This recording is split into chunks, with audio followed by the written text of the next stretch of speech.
Igbo ndị ọma ndewonu ekelekwa m unu. Oge eruola maka akụkọ ụwa nke si n'Enyimba TV dị na Alaba steeti Abia na-abịara gị na nke taa bụ Wednesday abalị 19 n'ọnwa isii afọ 2024 ma bụrụkwa ihe eke n'ala Igbo. Na mmalite gere isi akụkọ ndị hirodo n'akụkọ anyị taa. Otu nwoke gbara afọ 60 n'ugbu a n'ọgba ndị uwe ojii n'ihi idina nwata afọ 8 n'ike. Otu onye soja agbagbuola onwe ya n'ihu ogige ndị agha soja dị n'Aba. Onyeisiala Tinubu ezerela iji ụgbọelu onyeisiala na-adịghị mma eme njem were ụgbọelu jet nke onwe onye gaa mba South Africa. Akụkọ ndị a na ndị ọzọ ga-abịara gị n'ozuzu oke. Ọkọ akụkọ bụ m Ezinne Mmadụ.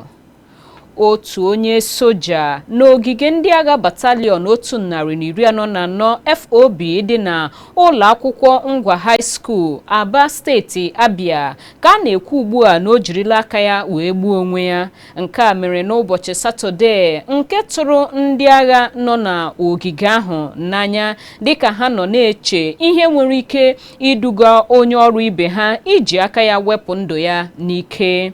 Onye soja ahụ gala ezumike n'ọnwa Ọktoba afọ a. Ya bụ onye soja jikwa ọkwa Sergeant Major onye akpọrọ aha ya dịka Vitalis onye bụ onye ọkpọala nke nọ na kansụl Ngwa Ọkpọala nke steeti Imo, nke bụ onye akọwara ugbu a na ọ gbagburu onwe ya n'ihu ọnụ ụzọ ámá nke ogige ndị agha ahụ.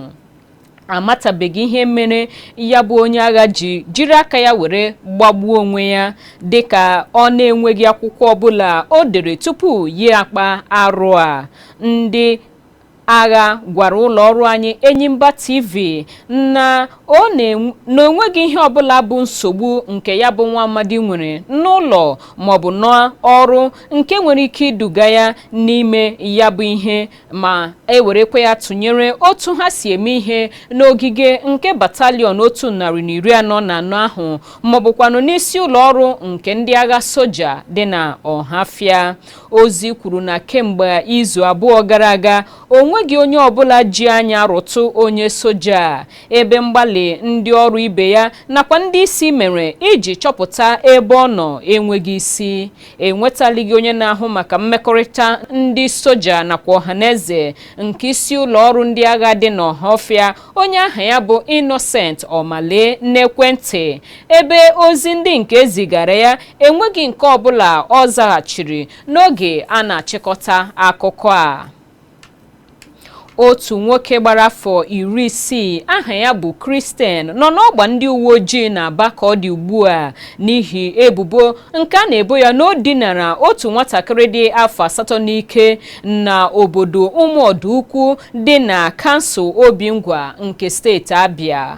Ụfọdụ ndị ime obodo gwara ụlọ ọrụ anyị Enyimba TV na onye a na-enyo enyo dinara nwata afọ 8 a n'ike ma bụrụkwa onye akpọrọ aha ya dịka Nwada Princess ugboro 3 n'ime afọ a tupu aka akpara ya.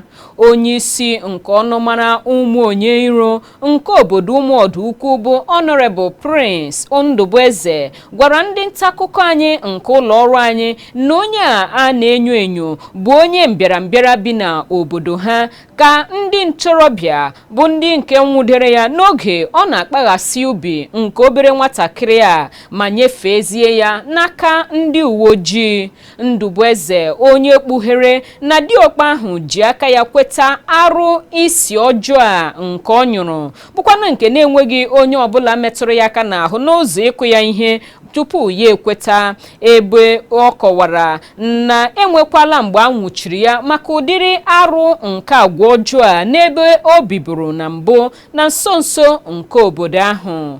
Ọnụ na-ekwuru ndị uwe ojii na steeti Abia bụ ASP Maureen Chinaka kwere nkwa na ya ga-enyeghachi ụlọ ọrụ anyị Enyimba TV nzaghachi, mana anụghị olu ya tupu a na-ahazi akụkọ ndị a. Gọvanọ steeti Rivers bụ Siminalayi Fubara enweela nnọkọ nke kansụl nchekwa yana ndị isi ụlọ ọrụ nchekwa niile n'ihi ọnọdụ nke ndọrọndọrọ ọchịchị dapụtara ugbu a na steeti ahụ. Nnọkọ ahụ nke mere n'obi ọchịchị nke steeti ahụ bụ nke a nọrọ na ya gbachie ụzọ n'isi obodo ha bụ Port Harcourt. Ka nnọkọ ahụ gbasara, Gọvanọ Fubara gwara ndị nta akụkọ na ihe ndị e kwuru okwu ya gbagidere ụkwụ n'atụmatụ ndị a ga-eji belata mwakpo n'ogige isi ụlọ ọrụ nke ọchịchị kansụl ndị e nwere na steeti ahụ. Ọ dọrọ ndị isi oche ọchịchị kansụl pụrụ apụ aka na ntị megide inwe olileanya nke here ụzọ nke na ha ga-anọgide n'oche ha na steeti ahụ. Enyimba TV chetara na aka na-akwa ụgbọ ọchịchị steeti Rivers nọrọ na mmalite n'okwu mgbasa ozi ya n'ikuku nye ndị isi nke nhazi nke ụlọ ọrụ n'ọchịchị kansụl ntụziaka dịkwa na 23 nke dị na steeti ahụ ka ha weghara usoro idu ndu site n'aka ndị isi oche ndị a ndị ahọpụtara ahọpụta bụkwanụ ndị nke oge ọchịchị ha kụrụ ọnụ n'ụbọchị Mọnde gara aga. N'agbanyeghị okwu nke gọvanọ steeti Rivers gbasara n'ikuku, akụkọ na-ekwu na ụfọdụ ndị isi oche nke ọchịchị kansụl ndị oge ọchịchị ha bịara na njedebe ka na-eme atụmatụ ịmalite ọrụ n'isi ụlọ ọrụ sekretariat ha, mana ndị ntorobịa nọ n'ogige ahụ si ebe ahụ were chụpụ ha. N'isi ụlọ ọrụ sekretariat nke kansụl Port Harcourt City nakwa Obiakpọ, ndị isi oche ha gbalịrị ịbanye n'ogige ọchịchị kansụl ahụ ha na ndị nchekwa ha, mana ndị ntorobịa ekweghịdị enye ha ohere maka ime nke ahụ dịka ha wụbatara n'ogige ọchịchị kansụl ndị a ma nọchisie. Ụda egbe ndị a malitere ịgba aghara aghara site n'aka ndị ọrụ nchekwa emeghị dịka ndị ntorobịa ma jijiji dịka ha guzokwara ebe ha guzo. Akụkọ kwuru na agbakwara egbe na kansụl Obiakpọ, Emeọhụa, Eleme, Kana nakwa Ọmụma site n'aka ndị a na-amatabeghị ndị ha bụ.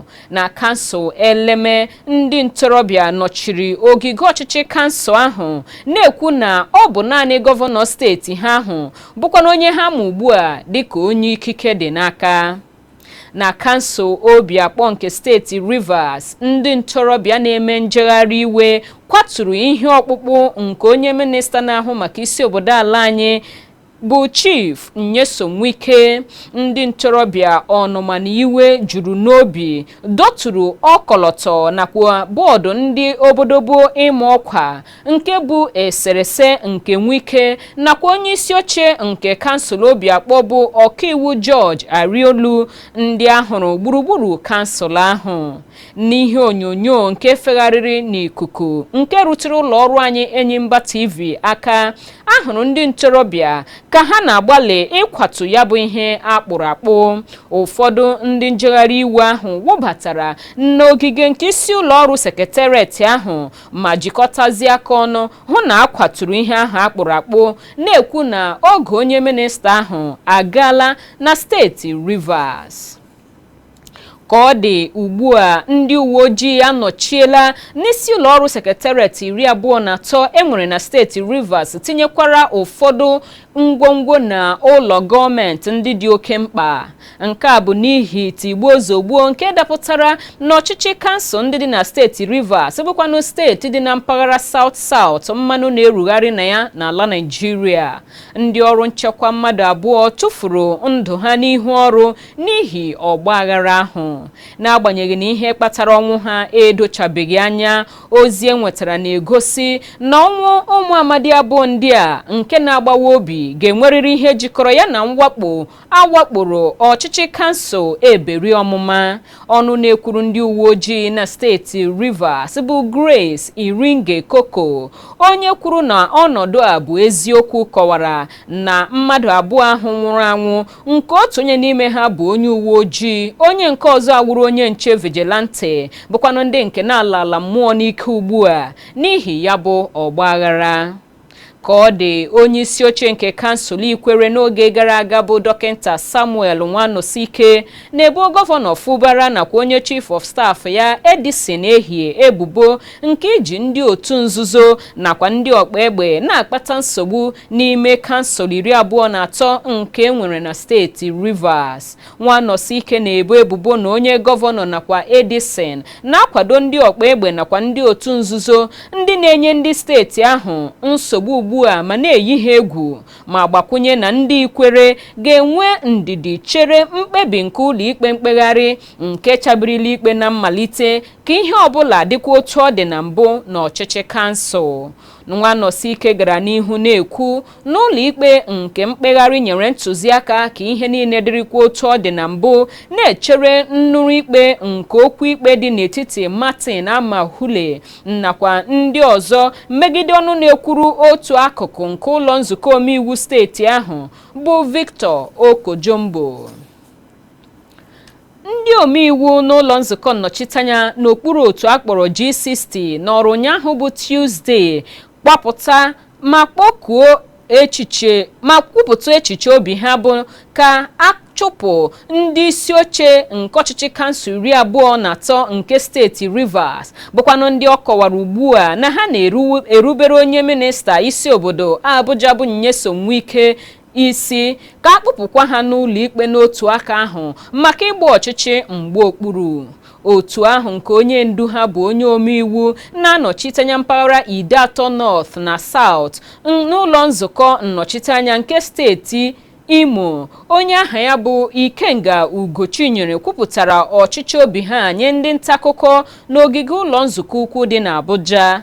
Ndị omeiwu ndị ahụ boro ndị isi oche kansụl ndị a pụrụ apụ ebubo iji aka ike na-achọ ịnọgide n'oche ha ka oge ha nke iwu kwadoro bịara na njedebe n'ime afọ 3. Ha gakwara n'ihu kpọkuo gọọmenti steeti Rivers ka o mee ngwa ngwa kwadobe okwu ikpe maka ịgba ọchịchị mgbe okpuru megide ndị isi oche ndị kansụl ndị a nakwa ndị na-akwado ha n'ihi agwa ọjọọ dị otu a ma kpụpụ ha n'ụlọ ikpe. Onye isi ala Bola Tinubu na ndị na-eso ya n'azụ nọrọ ụnyaahụ bụ Tuesday hapụ steeti Lagos gawa Pretoria maka ememme idu n'iyi ọrụ nke onye isi ala mba South Africa bụ Cyril Ramaphosa n'ụgbọelu nke onwe onye abụọ bụkwanụ nke ha ji mee njem ahụ. Ndị du onye isi ala ga gụnyere aka na-achị steeti Lagos Babajide Sanwo-Olu, osote ya bụ Ọbafemi Hamzat nakwa ndị ọrụ gọọmenti ndị ọzọ. Otu onye so dupu onye isi ala kpughere na ha niile ji ụgbọelu jet abụọ were fepụ na njem ahụ. Mgbalị niile mere ịnụta ọnụ mmiri okwu nke onye ndụmọdụ pụrụ iche nyere onye isi ala n'ozi nakwa atụmatụ ya Bayo Onanuga nakwa onye minista na-ahụ maka ozi Idris Muhammad amịtaghị mkpụrụ ọbụla. Ha abụọ azaghị oku ekwentị ha ma ọ bụ zighachite ozi nke zitere ha n'oge a na-achịkọta akụkọ a. Ụlọ ọrụ ministri etiti na-ahụ maka ahụike na ọdịmma ọhaneze ekwuola na iwu si n'aka ngalaba ije ozi etiti ga-enye aka gbubilatatụ iri elu ọjị nke ọnụahịa mkpụrụ ọgwụ n'ala Naịjirịa na-eche nkwado nke onye isi ala Bola Tinubu.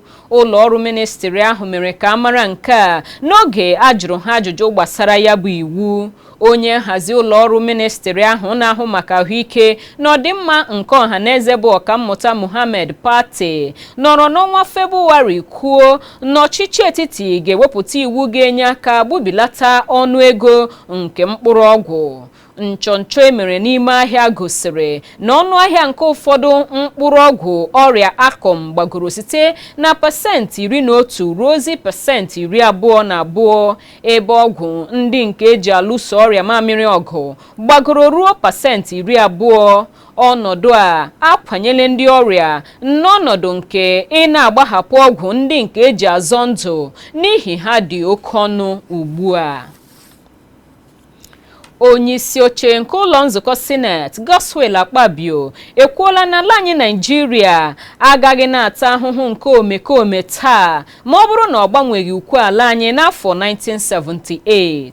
O kwupụtara nke a mgbe o mere njem nleta gaa ogige ụlọ akwụkwọ ọmụmụ ihe usoro ime iwu nakwa ọchịchị ọha karasị. Onye omeiwu Akpabio rụtụrụ aka n'ụkpụrụ iwu nke ukwu ala anyị bụ otu n'ime ịgba nke ụlọ nzukọ ukwu agba ya nke 10 na-etiela ka ọ dị ugbu a. Ọ gakwara n'ihu kpọtụ uche na ụkpụrụ ego mbinye ụmụ akwụkwọ dịkwa ka ụkpụrụ iwu gbapụtakwara ihe nke ụlọ nzukọ ukwu ahụ mere ka ọ bụrụ iwu. Onye kọmanda nke otu ọtawa ike ndị agha soja na mpaghara South East akpọrọ Operation Udoka, Major General Hassan Dada emesiela mkpebi ya ike ịhụ na udo lọghachiri na mpaghara South East nke ala Nigeria. General Dada, onye bụkwa onye kọmanda nke ogige ndị agha soja GOC 82 Division dị n'Enugu, mgbe ọ na-agwa ndị agha soja nọ n'ihu ọrụ okwu n'oge nri ehihie nke mmemme Sala emerụbere n'ogige ndị agha elu 211 Quick Response Ground dị na Owerri, isi obodo steeti Imo, kọwara na emume ahụ bụ iji kewapụta ohere nke ikele ndị agha soja n'ebe ọ dị ukwuu maka mgbalị ha niile nakwa àjà ndị nke ha na-achụ n'ichebe obodo a. Ebe ọ gbara ha ume ka ha jide aka ebe ha ji n'ọgụ a na-alụso enweghị nchekwa na mpaghara ọdịda anyanwụ nke ala anyị. Dada kelekwara onye isi ala Bola Tinubu maka nkwado ndị agha site n'ịhụ na ndị soja nke otu Operation Udoka nọgidere na-arụsi ọrụ ha ike iji wetaghachi udo na mpaghara a. Gọvanọ steeti Anambra bụ Chukwuma Soludo abịanyela aka n'okpuru iwu dị 11 nke ụlọ nzukọ omeiwu steeti ahụ na-ewepụtala ka ọ kwadochara ụkpụrụ iwu ndị gụnyere ụkpụrụ iwu ntuliaka steeti Anambra. Gọvanọ Soludo mapụrụ ọkwa na iwu ahụ asụọla ụzọ maka nhazi usoro ntuliaka na ọchịchị kansụl niile dị na steeti ahụ. O kelekwara ọnụ na-ekwuru ụlọ nzukọ steeti ahụ maka mgbalị ha niile n'ịrụsi ọrụ ike maka ọdịmma nke ndị steeti Anambra. Anyị ka na-agakwa n'ihu n'ihe metụtara akụkọ anyị n'otu ọkụ latrik si na-aga n'ala Aba, ebe ọkụ latrik ka bụkwa penyo n'ụfọdụ ogbe nke dị n'ala Aba. Ndị bi n'okporo ámá Ajagba nke anyị gbara ajụjụ ọnụ gosipụtara na aka nwekwara otu esi enye ha ọkụ n'ogbe ahụ. Ụfọdụ ndị kọwara na ha na-ahụ ọkụ n'ime abalị, bụkwanụ nke na-abịa n'oge ndị mmadụ nọ n'ụra na-enwekwanụ uru ọbụla ọ na-abara ndị mmadụ kama ịbịakwanụ n'ehihie mgbe ndị mmadụ ga-eji ya arụ ọrụ. Ụfọdụ ndị kwara arịrị maka oke ọnụ nke ụgwọ ọkụ nke a na-amabanye ha ma ọ bụrụ na ndị na-enye ọkụ abịa ikesa ụgwọ ọkụ, ebe ha kpọrọ oku ka e nwee mmegharị ihe n'akụkụ a maka iji hụ na ọkụ ga na-adị nke ọma n'ogbe ahụ. Ọ ka bụkwa n'oge akụkọ ụwa nke si na Enyimba TV dị n'ala Aba ka akụkọ ndị a si na-abịara gị. Akụkọ ndị ọzọ anyị ji n'aka ga-abịara gị ngwa ngwa anyị lọtaghachiri. Nọsi ike, anyị na-abịa.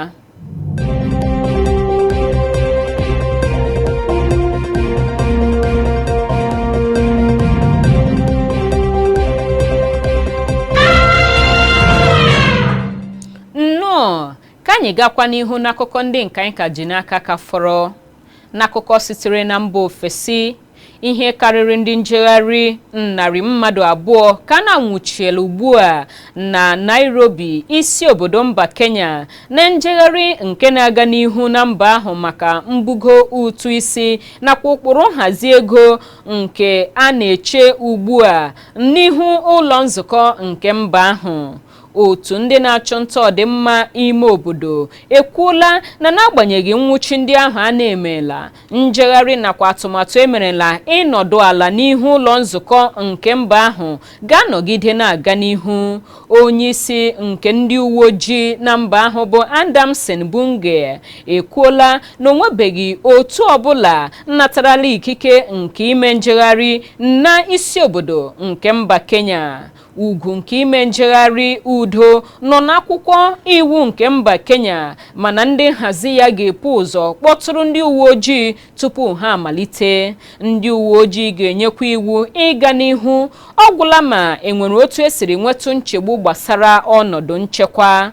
Ndị uwe ojii gbara ọtụtụ narị ndị mmadụ ikuku ose ụnyaahụ bụ Tuesday, nke kpatara na ụfọdụ ụlọ ahịa gbachisiri n'ike n'egwu na ndị mmadụ nwere ike ịwakpowa ha ma kwakọrọwa ngwaahịa ha.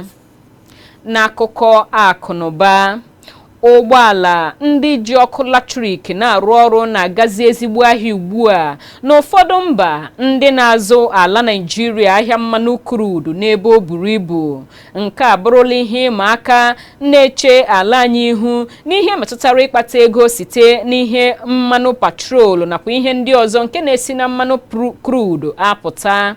Mba France, Spain, India nakwa mba Amerịka, mba n'ọgbapụtara ihe, zụrụla ala anyị ahịa n'ime ọnwa atọ mbụ nke afọ a, mana ha ahụtala ihe dị iche n'ihe gbasara mbuli nke azụmahịa ụgbọala ndị ji ọkụ latrik arụ ọrụ n'otu mgbe. Na mba France, ahịa ụgbọala gbagoro n'ogo pasentị 24 nakwa ụma atọ n'ọnwa atọ mbụ nke afọ 2024, ebe India ji pasentị 40 karịa otu ọ dịbu n'afọ 2023. Na mba Amerịka, nke ha gbagokwara ruo pasentị 50, Spain gbagoro ruo pasentị 12 n'ọnwa atọ mbụ nke afọ 2024 karịa otu ọ dịbu n'afọ 2023. N'ikpeazụ, n'akụkọ egwuregwu, oche goolu nke otu egwu bọọlụ Abia Warriors bụ Ali Ishaku na-enwe nchekwube na ha ga-enweta mmeri n'ịma aka ha na ndị ogbo ha Kano Pillars na asọmpi nke iko onyeisiala. Otu egwu bọọlụ ahụ nke nọ n'Ụmụahịa ga-achịpụ ya ha na ndị Kano Pillars n'agba nke na-esote nke ikpeazụ na asọmpi ahụ n'ama egwuregwu Lafia City echi bụ Thursday. Ishaku kpughere na ndị ọgba bọọlụ ekela junume ugbu a maka ya bụ ịma aka nakwa inweta mmeri. O kwukwara na ndị ọgba bọọlụ bụ n'obi ide aha ha n'akụkọ ihe mere eme nke egwu bọọlụ n'otu ha ga-esi enweta mmeri na ya bụ ịma aka. N'akụkọ egwuregwu ahụ ka anyị na-achịsọwa n'akụkọ ụwa nke taa, mana tupu anyị eme nke ahụ, geghachikwa ntị n'isi akụkọ ndị gbapụtara ihe n'akụkọ ịnụrụ taa. Otu nwoke gbara afọ 60 na ugbu a na-ezu ike n'ọgba ndị uwe ojii n'ihi idina nwa afọ 8 n'ike. Otu onye soja agbagbuola onwe ya n'ihu ogige ndị soja dị n'ala Aba. Onyeisiala Tinubu ezerela iji ụgbọ elu onyeisiala na-adịghị mma were mee njem were ụgbọelu jet nke onwe onye gaa mba South Africa. Ndị ọma, ekele m unu maka ịnọ ebe ahụ kirie ma gee akụkọ ụwa nke taa. Chebirikwa anyị mgbe anyị ga-ewetakwara gị akụkọ ụwa ọzọ. Abụ m Ezinne Mmadụ na-asị gị kachi bụ ọnụ.